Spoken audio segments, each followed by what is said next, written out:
Halo rekan-rekan sekalian, kali ini kita akan bahas FR terkait verbal, khususnya adalah analogi verbal. Langsung kita ke soal pertama.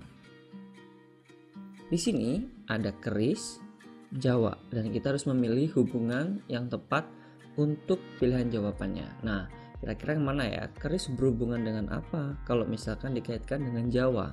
Nah, kalau kita lihat, keris ini merupakan senjata dari suku Jawa.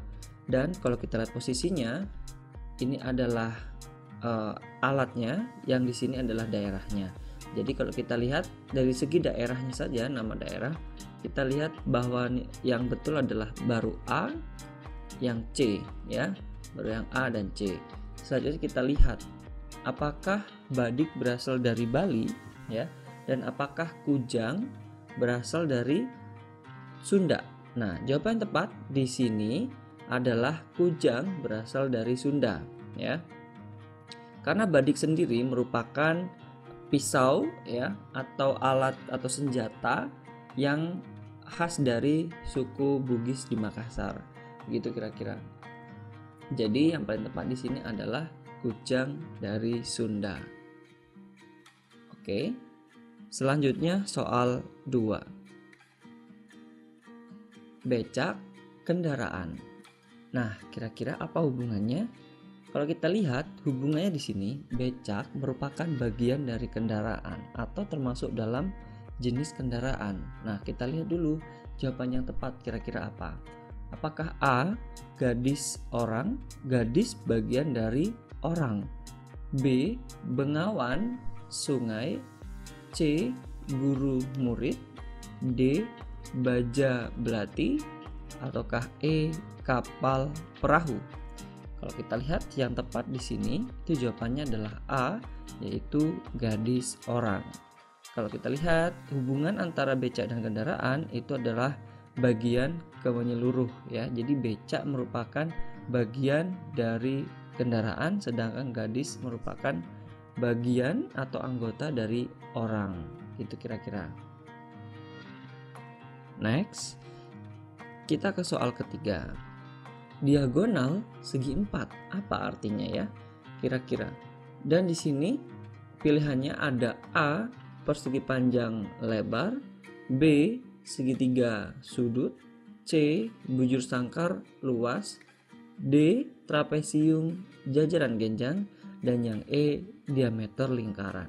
Nah, kalau kita lihat di sini diagonal itu berarti kan bentuknya garis, ya. Sedangkan segi 4 itu adalah bentuknya bangun datar. Jadi yang paling tepat di sini itu adalah E, diameter dan lingkaran. Karena diameter di sini juga bentuknya kan garis, ya, dan lingkaran juga bentuknya sebuah bangun datar gitu.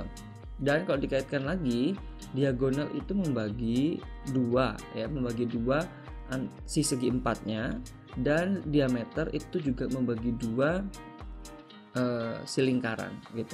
Kalau kita lihat yang A, B, C, D itu tidak tepat. Yang A itu posisinya saja sudah salah, ya. Seharusnya persegi panjang itu berada di posisi yang lebar gitu. Di segi posisinya kita lihat dulu. Yang B juga seperti itu. Yang C juga seperti itu. Dan yang D di sini ini trapesium bangun, jajaran genjang juga bangun. Jadi itu salah. Oke, selanjutnya ular berhubungan dengan titik-titik sebagaimana titik-titik berhubungan dengan sengat. Nah, kalau kita lihat ular di sini adalah binatang, jadi salah satu yang bisa untuk mengisi titik-titik yang kedua seharusnya juga binatang juga. Nah, kalau kita lihat yang binatang itu adalah C, D, dan E.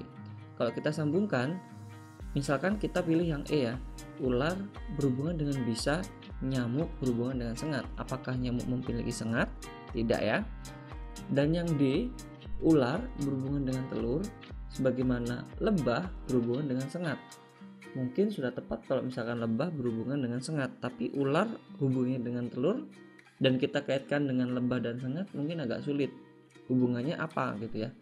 Kalau cara berkembang biak ular menggunakan telur, lebah harusnya juga seperti demikian, ya, bukan dijawab sengat gitu. Kalau misalkan yang C, ular berhubungan dengan bisa sebagaimana lebah, berhubungan dengan sengat. Nah, ini tepat. Ini bisa berkaitan dengan senjata yang dimiliki oleh si ular dan lebah ya, atau bisa juga konteksnya menghasilkan bisa yang lebah menghasilkan sengat gitu. Jadi jawaban yang tepat itu adalah C.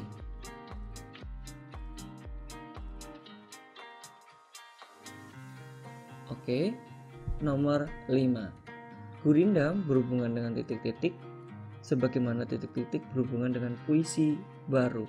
Di sini puisi baru kalau kita lihat. Nah, apa kira-kira untuk yang mengisi titik-titik yang pertama? Ya berarti kira-kira ya puisi lama ya untuk mengisi titik-titik yang pertama, dan di situ puisi lama atau puisi baru begitu ya. Berarti yang paling mungkin itu adalah B sampai E. Dan kita harus hafalkan macam dari puisi lama dan puisi baru. Di sini yang tepat ya, kalau kita tepat sebagai bagian dari puisi lama atau puisi baru itu adalah bagian yang B atau opsi yang B. Gurindam itu berhubungan dengan puisi lama sebagaimana himne itu berhubungan dengan puisi baru, kira-kira seperti itu. Jadi jawabannya yang tepat itu adalah B, dengan syarat kita harus tahu mana yang termasuk dalam puisi lama dan mana yang termasuk dalam puisi baru.